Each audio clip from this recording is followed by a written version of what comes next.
Every day, something dramatic happens in the Caribbean that affects our lives. We'll give you the details. We'll give you the facts on Caribbean Perspective with Eddie Frederick. Here's Eddie Frederick.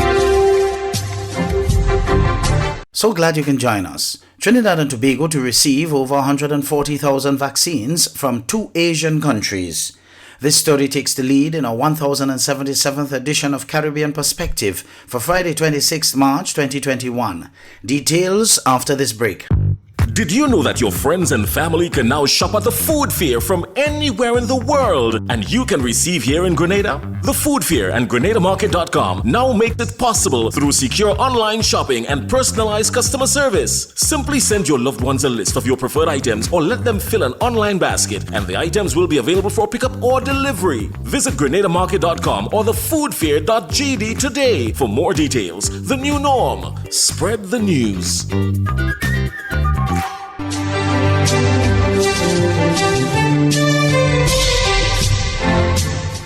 Welcome back. An announcement on Wednesday morning of a combined donation of 140,000 vaccines for Trinidad and Tobago. Some from India, while the rest will come from the government of China. Urvashitawari Rupnarayan of TV6 News reports. As TTnT ranks among the least vaccinated countries of the world, and in the wake of Secretary General of the United Nations expressing deep concern over the number of countries which remain without a single vaccine, comes news of 2 separate vaccine donations from friends in Asia. An initial announcement by the Prime Minister Dr. Keith Rowley, who thanked both nations for their generosity, was followed by this statement by Health Minister Terence Dial Singh in the Senate on Wednesday. We will be getting 40,000 doses of WHO-approved vaccines from the government of India, and I want to thank the Prime Minister for his work. Additionally, pending WHO approval, which should be soon, we'll be getting 100,000 doses of Sinopharm vaccine. Again, thank the Honorable Prime Minister. And again, by the end of the month, as we said, we expect 33,600 from COVAX. So in total, we expect in the incoming weeks and couple of months, a total of 173,600 doses of vaccines in Trinidad and Tobago. Again, congratulations to the Prime Minister. This is non-political. He has worked very hard behind the scenes, and he has said thanks to the people of India and China for these gifts. Thank you very much. Senator Mark. Yes, I would like to say congratulations to the Honorable Kamala Prasad-Bissessa. Ironically, Mr. Guterres laments the slow pace of distribution, but he's the head of the United Nations and by extension the World Health Organization, which embarked on the COVAX initiative, which was geared to ensure equitable and economical access to vaccines to the very low-income countries of the world. But after paying down payments like TNT's initial $1.477 million to be used to accelerate research and development of listed COVAX vaccines, many CARICOM countries would have not been able to start vaccinating their populations without gifts. India will be donating 40,000 of their WHO-approved AstraZeneca vaccine to TTnT, while China intends to donate 100,000 of its Sinopharm vaccine. Countries, including TTnT, are trying to access these vaccines ahead of approval. PM Rowley has accepted President Xi Jinping's offer, although admitted Sinopharm is awaiting approval. Sinopharm has a self-reported 79% efficacy, and in the United Arab Emirates, a very small number of people have been asked to receive a 3rd shot of the Sinopharm coronavirus vaccine after antibody tests indicated they did not have a sufficient immune response following 2 doses of the China-made vaccine. Meanwhile, most recent trials of AstraZeneca have shown it to have a 79% efficacy in its U.S. study. The Prime Minister, Dr. Rowley, says all relevant arrangements are being made for the shipment of vaccines to Port of Spain. How soon will this be? And will this act of kindness be stalled? Reuters reports with a surge of COVID cases in India, all major exports of vaccines have been suspended. Urvashi Tumari Rupnarayan, TV6 News. Meantime, the Ministry of Health is calling on the public to be more vigilant in relation to public health measures and also when home isolating. TV6's Alicia Boucher has the details from the Ministry of Health's virtual conference. The COVID-19 spike, which the country is presently experiencing, is showing itself in the amount of clusters being detected and also their size.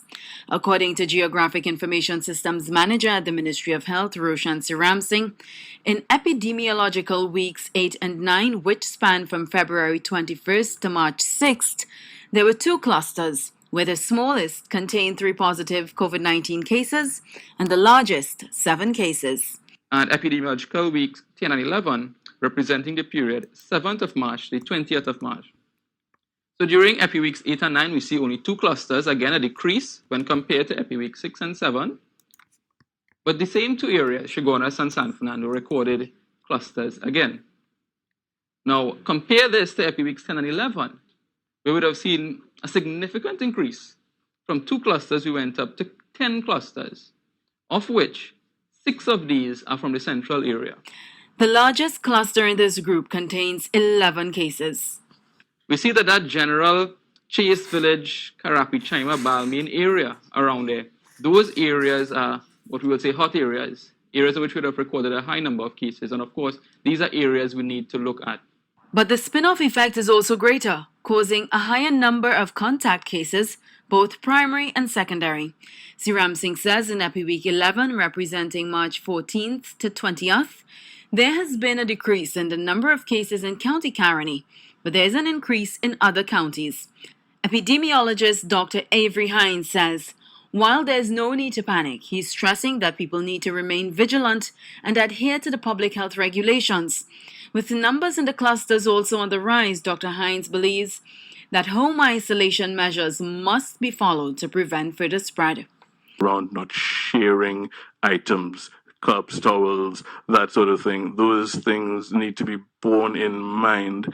And we do want to encourage anyone who starts to develop symptoms while they're in quarantine to practice even further enhanced precautions by isolating themselves within the home, by wearing their mask, by reaching out to the health authorities.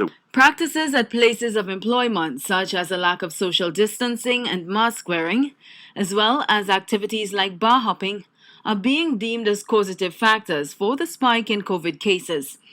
County St. Andrews St. David has only recorded 2 positive cases at this time.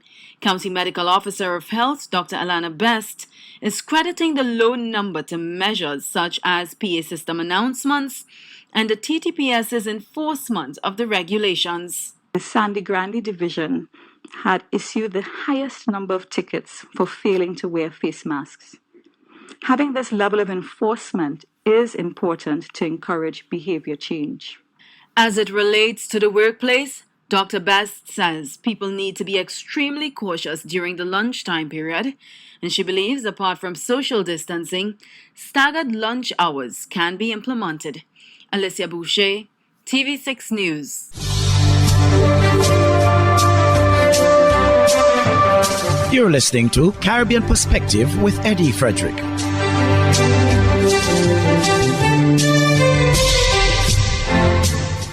The St. Lucia Hospitality and Tourism Association is worried about the survival of workers in the vital sector.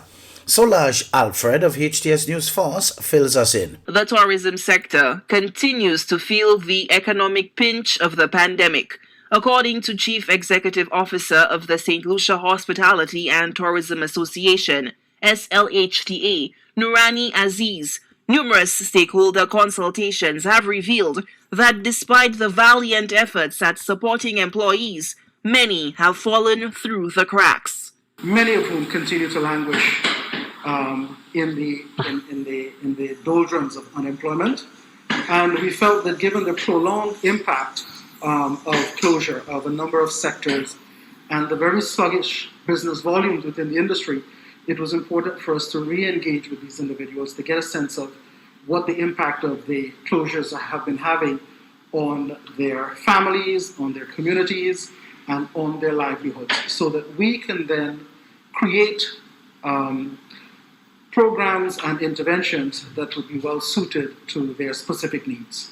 Government intervention at the onset of the pandemic through the income support programs provided aid to a number of displaced and unemployed workers within the hospitality sector, but that ended in the months of September and October 2020.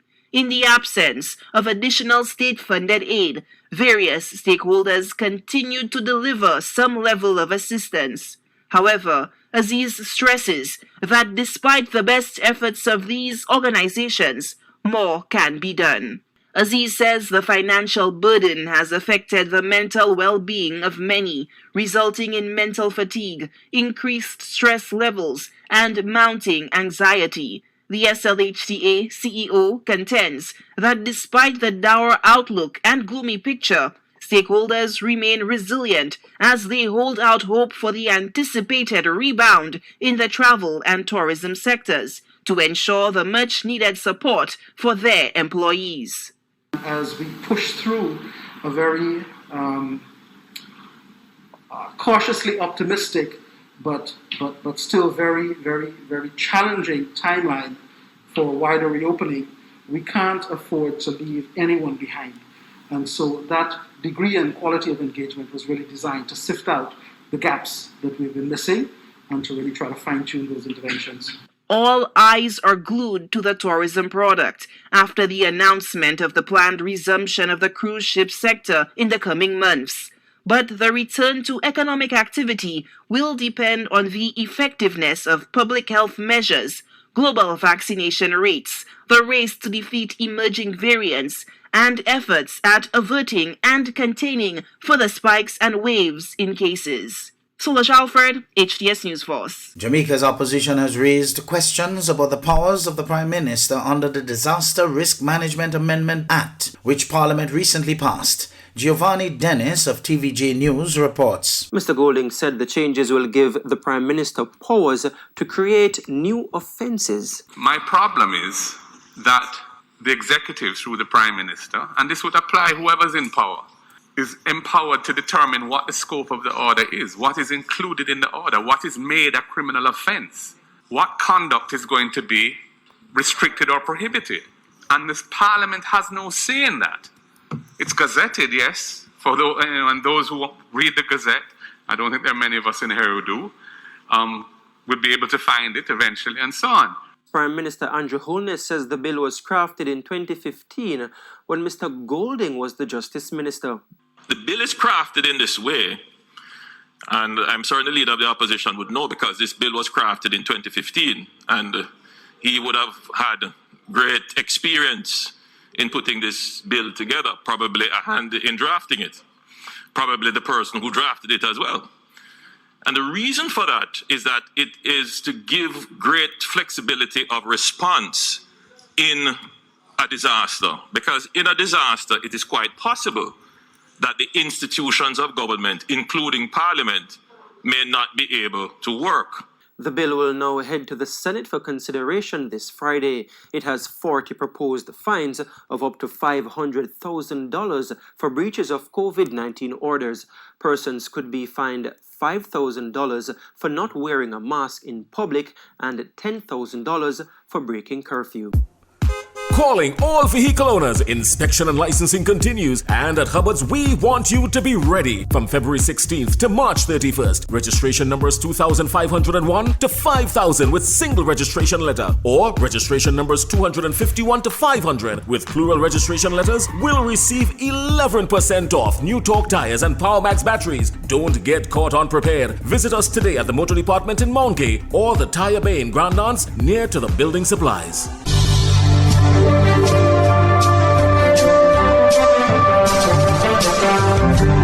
Hi, I'm Eddie Frederick, wishing you a restful weekend. This has been Caribbean Perspective, a whole new approach to highlighting developments in the Caribbean. In the meantime, please continue to log on to CaribbeanPerspective.com for more daily news and more.